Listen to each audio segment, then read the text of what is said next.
Hola, soy Fabricio Mejía Madrid y esta es mi columna de esta semana para Sin embargo, que se llama Blanquear a México. Esta semana sucedieron dos cosas que pudieron parecer contradictorias. Voy con la primera.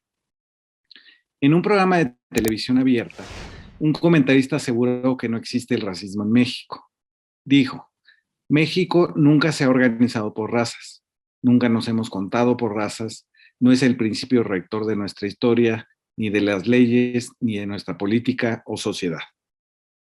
Al telecomentarista se le olvidaron 3 siglos de sociedad de castas coloniales, así como la última encuesta del INEGI sobre racismo, que señala que el 16% de los morenos acceden a la educación superior contra el 30% de los blancos, o que el 44% de los trabajadores de servicios personales, es decir, porteros, choferes, meseros, jardineros, son morenos contra tan solo el 16% de blancos. El mismo día, el 18 de mayo, sucedió la segunda. Una de las alcaldesas del PRIAN en la Ciudad de México, Sandra Cuevas, mandó cubrir con pintura gris los coloridos y agudos rótulos de los puestos callejeros en su demarcación. Dijo, los rótulos callejeros no son arte, pueden ser usos y costumbres, pero no son arte. Se le olvidó a la autoridad de la Ciudad de México que arte no es una definición que ella otorgue, sino una relación del objeto con quien lo mira. Se le olvida a la alcaldesa que lo que despectivamente llama usos y costumbres es la fuente de todo derecho y que ella violentó un contrato entre el autor del rótulo y el dueño del puesto de comida callejera que le pagó. Telecomentarista y alcaldesa son parte de un mismo procedimiento de dominación. Mientras se dice que no existe el racismo, se puede actuar de forma racista, escudándose en unificar, poner orden y limpiar, como sostuvo la alcaldesa prianista.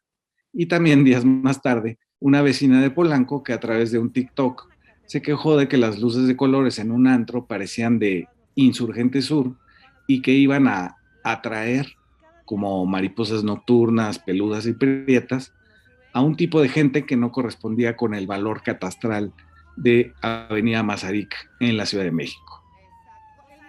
Blanquear es esconder, negar, pero también silenciar. El racismo es hacer de la apariencia física una justificación para dominar. El color de piel o el rasgado de los ojos no tiene nada que ver con las habilidades o comportamientos de las personas.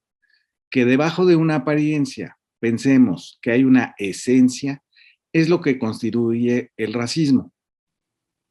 De acuerdo al INEGI, 56% de los mexicanos se sintieron discriminados por su apariencia en 2017. Esto tiene que ver con que la sociedad, las autoridades, los medios de comunicación asocian lo moreno con la pobreza, así como los tatuajes con la criminalidad o la vestimenta con la jerarquía. Al ligar el aspecto con las cualidades, se construye socialmente una raza, una etnicidad o una nacionalidad como si contuviera superioridad o inferioridad moral, intelectual o cultural. El racismo es distinto de la discriminación, aunque lo implique. El racismo no es solo una actitud personal con respecto a la facha de otro, sino un sistema de dominación que tiene niveles macro en las instituciones, como la escuela, el trabajo y los medios de comunicación, que impiden la igualdad de oportunidades, pero también en una escala micro, que son todas las pequeñas exclusiones que hacemos en el habla y en los tratos cotidianos. Es racista decir que no existe el racismo. Pensemos por un momento en cómo explicaría el telecomentarista el hecho medido por el INEGI de que los morenos ocupan los rangos inferiores en la educación y el trabajo. Lo que diría quizás es que no le echan ganas, que son haraganes o que esperan todo del papá gobierno, como dice el dirigente de PRIAN, Marco Cortés. Quizás dirá que él conoce un ejecutivo de empresa muy moreno y a una rubia que es trabajadora doméstica. Pero las actitudes personales no alcanzan para explicar un fenómeno social que abarca todo el sistema de reparto de oportunidades educativas, laborales, de estima social. No reconocer el racismo significaría que las desigualdades e injusticias que genera provienen entonces de una disposición natural, es decir, que existen genes, sangres o culturas inferiores por naturaleza, justo lo que proclamó el nazismo, o lo que ahora dice el Partido Español de Ultraderecha Vox, que Acción Nacional recibió el año pasado en el Senado. En el caso del México actual, quien diga que no existe el racismo y que es natural que los más morenos ocupen los puestos inferiores en los trabajos y en la educación, estaría también, y por supuesto, en contra de cualquier política pública que lo atenúe. En México padecemos de un clasismo racializado, es decir, que le damos al fracaso un aspecto étnico. Si alguien dice que no existe el racismo, bien podría decir que tampoco existen los pobres y que en realidad somos un país de una clase media de closet. Si los pobres son pobres porque quieren, entonces hay demasiados morenos en esa querencia. Si seguimos ese argumento, entonces los morenos son naturalmente más flojos o con menos voluntad de emprender que los blancos. Ahora vamos al asunto del arte y los rótulos callejeros. De buena fe, se trató de entender su cualidad artística diciendo que había exposiciones de esos afiches que habían ido hasta Nueva York, Barcelona y Tokio. Pero ese no es el punto. De hecho, es el contrario. El arte callejero, sean grafitis, rótulos, esténciles, calcomanías, no es arte porque entra a los museos, sino porque es la calle su lugar de exposición. Está pensado para la perspectiva y velocidad del peatón o del tren del metro, los camiones, los autos. Su recepción no funciona igual que con las marcas, los logotipos o los anuncios comerciales. Por eso tiene un ángulo irónico. Por ejemplo, el clásico cerdito cocinándose a sí mismo con toda disposición y alegría. O ese puesto de comida corrida cerca de mi casa hace algunos años que se llamó Jarro y Postres y el Señor de los Taquillos. Es una inscripción plebeya dentro del ámbito de los letreros oficiales. Los rótulos y las demás formas de arte callejero no dañan la imagen urbana oficial de la autoridad política y comercial, sino que la alteran, modifican y le dan otro sentido a la experiencia de estar en la calle. Ahí, en la calle, conviven los rótulos de los puestos, las vitrinas de las panaderías, los grafitis, las calcomanías de gráfica popular, con los antimonumentos, destacadamente los que conmemoran acontecimientos como el 68, la desaparición de los 43 o los niños de la guardería ABC.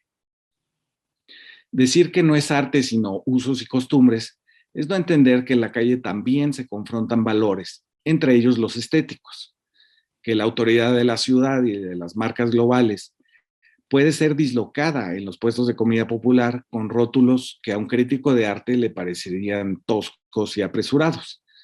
El arte callejero existe precisamente porque es distinto del que habita las salas del museo. Para empezar, el rótulo es sobre un objeto que no tiene relevancia, salvo porque es lo que vende el puesto. Es un símbolo, no una representación fiel.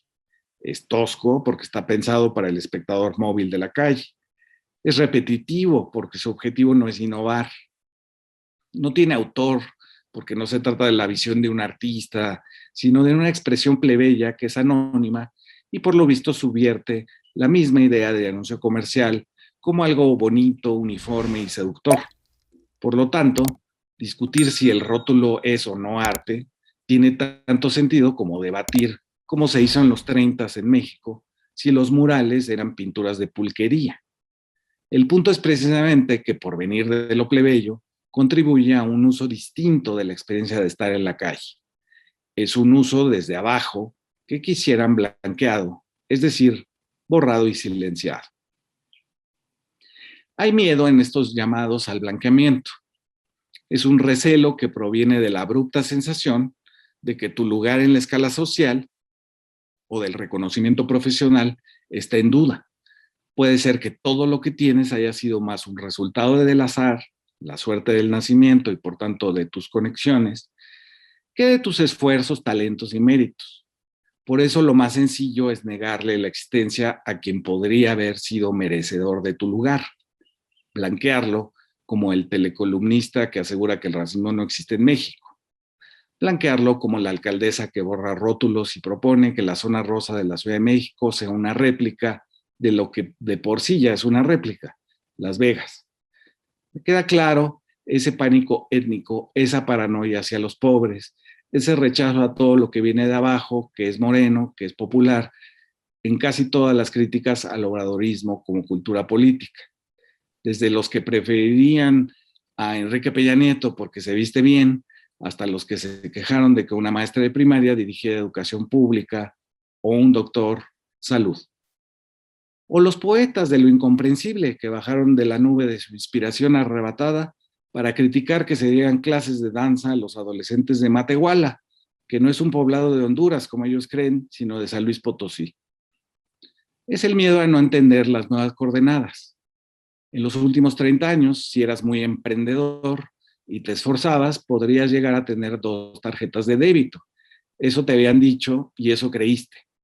Ahora todo el presupuesto público se va a los pobres, a los que ahora se rescata. ¿Qué tal que lo poco que tienes por encimita del índice de pobreza mayoritario es producto de una injusticia y no de tu propio empeño? Ni pensar en ese horror. Esa es la destrucción de México a la que se refieren los odiadores del obradorismo. Nada se ha destruido, al contrario, pero es la idea de su propio esfuerzo y talento al merecimiento a lo que ahora le rinden un anticipado duelo.